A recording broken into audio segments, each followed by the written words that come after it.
All right, so this is the first time. I normally do this quite a bit. My name is Maximilian Mormont. I give advice on the open workouts. Normally I try to keep it hush-hush, but now they're going to put me on blast and put it out there. So here we go. 14.1, it's a 10-minute AMRAP of 30 double unders and 15 snatches. This is an old hidden gem from 2011, first ever open workout.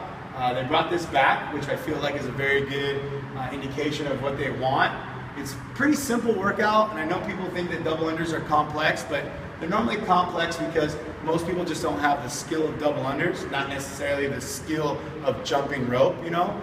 So it's important that if you don't have the double unders, don't get frustrated with it. They'll come with time. Once you get them, you won't lose them, and you'll go from there. The snatches are super light, 75 and 55 pounds. Even for you guys and girls that haven't really snatched a lot or that are scared because it's your first time you snatched, it's okay. It's a lightweight. I promise you guys it's a lightweight. I have a couple different breakdowns that I'd like to go through. First thing that I'd like to look at is the advanced group. So these are people that are trying to qualify for regionals or trying to make it to the games.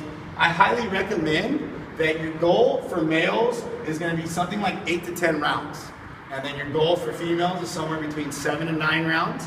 We're looking at trying to sustain 1 round a minute for the first 5 minutes, maybe 4 minutes, and then slowly drop off. You might be able to get away with doing 1 round every minute and 10 seconds, 1 round every minute and 15 seconds, but you can't fall off of that, all right? I don't really feel like this is a workout where you could say, hey, I'm gonna come out and pace it. You might be able to break up your numbers, and I'll explain that in a second. First thing you hear on the double unders, I highly recommend if you really want to go for the gusto and you got something special, I would try to go unbroken on your double unders, really making sure you're using your wrists, not your shoulders, not your legs by jumping or tuning in, you know, looking like that Charlie tuna jumping around and everything like that. Try to control that, try to stay relaxed. Standing tall, really relaxed in the face like a runner. How when people talk about running, don't get tensed up. It's going to get real hard somewhere around round 6. It is what it is. Your snatch, we're looking at something like a RDL type of snatch. So Jillian here is going to show us kind of an RDL muscle snatch. So going up and then coming down, straight down into that RDL, right into it. Now if you start getting tired, stopping in the middle is a good idea. So doing a checkpoint, pop, pop, pop, pop. So now it's going to allow you to relax a little bit. And if you look at her toes, she's not doing a traditional muscle snatch by keeping her heels on the ground. She's actually throwing the weight up. All right, you can move that to a power snatch too. So from the shin, catching in a little bit of a quarter squat. The only problem is I'm going to have to stand up.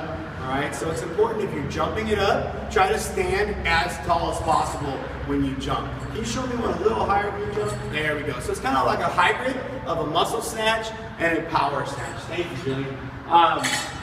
So we want to go a little bit less legs, get up onto your tippy toes and then right back down. Moving the bar fast. I see a lot of people trying to do muscle snatches in like a strength kind of portion, which is just not going to be beneficial to the movement. Working on maybe as you get tired, moving to a power snatch. You can also start with a power snatch. I'm not saying that it's going to hinder you, but it might be a good idea if you know yourself and you know that, you know, muscling, you're just too tense, you don't know how to do the little hoppy thing, then yeah, I would just start with a high power snatch. And yes, it's going to be a touch and go. It's going to be a touch and go. I told my intermediate kids online and in my gym to do it in halves. So 15 and 15, 8 and 7s. I even told my high level kids that are really good about dropping and getting on the bar that they can get away with doing 3 sets of 5 snatches for their 15 snatches and then doing unbroken double unders.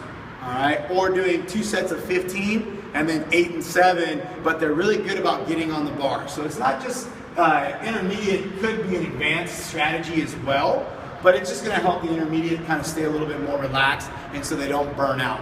But if you know that you're a good high-level athlete and are really well at just keeping going by breaking it up, then these strategies will work for you as well. The goal for an intermediate athlete is somewhere between 5 to 7 for a male and 4 to 6 for a female.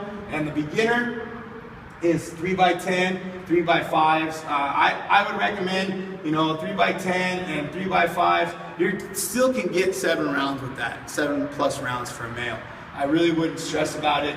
The challenge for the first time you do this workout is to do it unbroken. That's the challenge. So I'm telling you that if you're going to do it twice, if you're going to do it 3 times, Give yourself some type of hot strategy in the beginning and then go from there. So the challenge for my kids is try to do 6 rounds in 5 minutes. That's 50 seconds a round, all right? And that's a pace of 1 minute a round. By doing that, you're gonna find out right away. I did 1 round and realized, oh shit, this is not for me. All right, so that's what you're looking at, and then from there, the second time you do it, you can try it again.